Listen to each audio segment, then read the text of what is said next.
To say congratulate Clemson. I thought they played a tremendous game. When you talk about Reed and Thomas, they're as good as advertised. Very good basketball players. Put a lot of pressure on our defense. Score when they wanted to. We were in a dogfight as we expected. The other thing I have to do is I've got to do I've got to do a better job of educating our fans, the guys who got up and left early, who are now realizing that we won the game. When you're a pressing team, and my teams always, we play until the clock says zero. Believe it or not, I never felt like that we're out of a game. I thought because we could press and we could make shots that we have every opportunity to win the game. I thought our guys did a great job executing down the stretch. We did a great job fouling when we had to. It helped us, obviously, that Reed missed 4 free throws down the stretch, but we didn't take bad shots to take us out of the game. I thought we took great shots. Give C.J. Bryce a lot of credit. He drove, could have forced up a shot, pivoted, did a great job, found Braxton, and obviously I'm sitting up here smiling because Braxton made his first 3 of the night. So what a great play call that was for me. I knew it was going to happen. Last night when I was dreaming, I was like, Braxton Beverly's going to hit this big shot at the end and win the game. And, man, what a great coach I was tonight. So questions?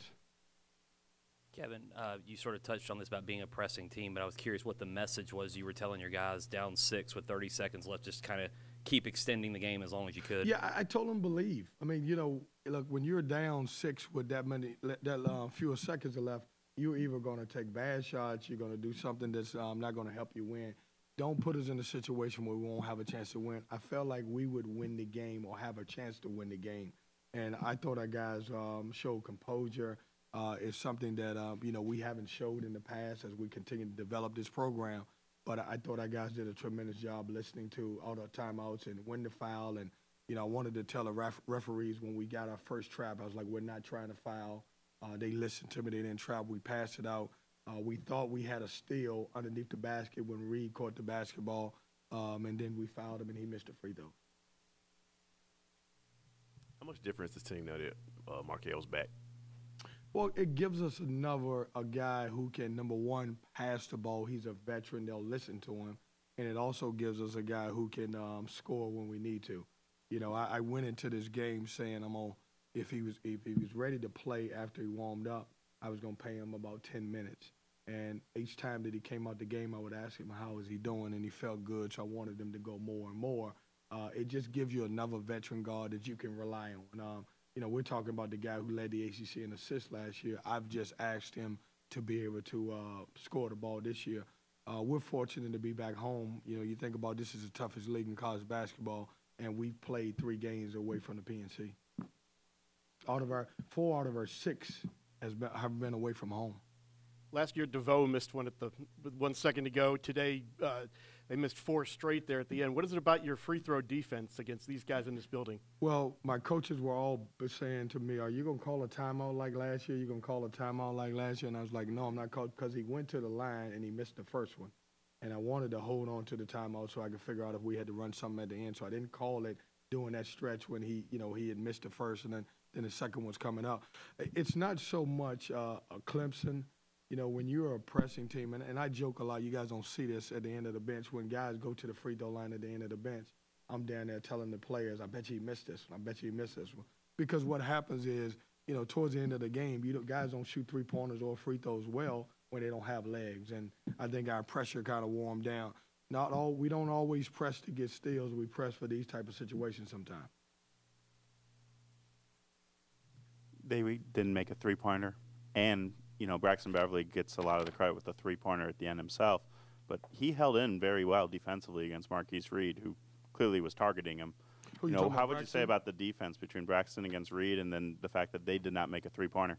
Well, Braxton's defense against Reed was absolutely horrendous. They did a great job of switching screens, getting Braxton on Reed. Not that he didn't defend him well, he was able to shoot over him. So at the end of the game, I wanted to make a change and go offense to defense. So we subbed Braxton out to put Eric Lockett in because he had great size to be able to do that.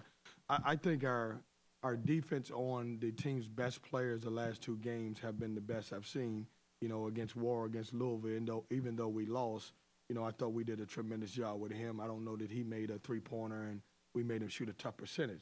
when you look at Reed, certainly he's a great player and had a good night as far as 19 points, but we wanted him to take 17, 18 points to get there. And then, obviously, I thought we defended the three-point line very well.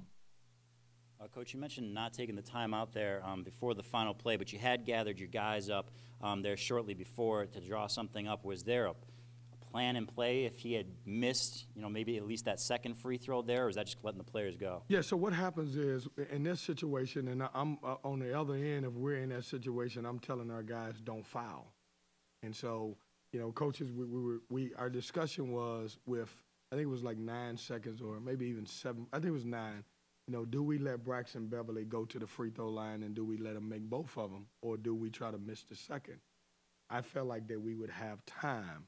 And so we talked about, hey, look, they're probably going to foul us because obviously, I would do the same thing, with less seconds on the clock and send him to the line and making 2 free throws don't hurt you. If he missed, maybe we'll get the rebound. One of the things we talked about is, all right, are we going to let him make these 2 free throws and hopefully he will make them, or we're going to rely on our press and defense to get back down the court and get us back down there where we're going to trap. And if we don't get a steal on the trap, we're going to foul right away. We did, and obviously we got a rebound with the missed free throws and came down and made a shot. Coach, what does a win like this do for you mentally with the quick turnaround and tough Virginia team on Monday? Yeah, this was a tough scout game for us. We got back, 1:30, 2 o'clock in the morning from Louisville. We had to turn around the next day and prepare for a Clemson team and not play at 8 o'clock or 7 o'clock game tonight. We had to play at 2. So it was a lot of emotion. We went through, we watched film last night. We watched film yesterday.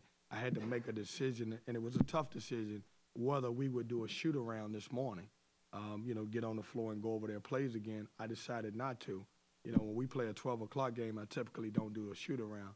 2 o'clock is a 50-50 call, and I decided that I wanted our guys to have fresh legs at the end opposed to walking through or getting on the floor at 9 o'clock this morning. And so it's a great win. For us to bounce back after a tough loss where we felt like we had an opportunity then with a short turnaround, it's a great program win.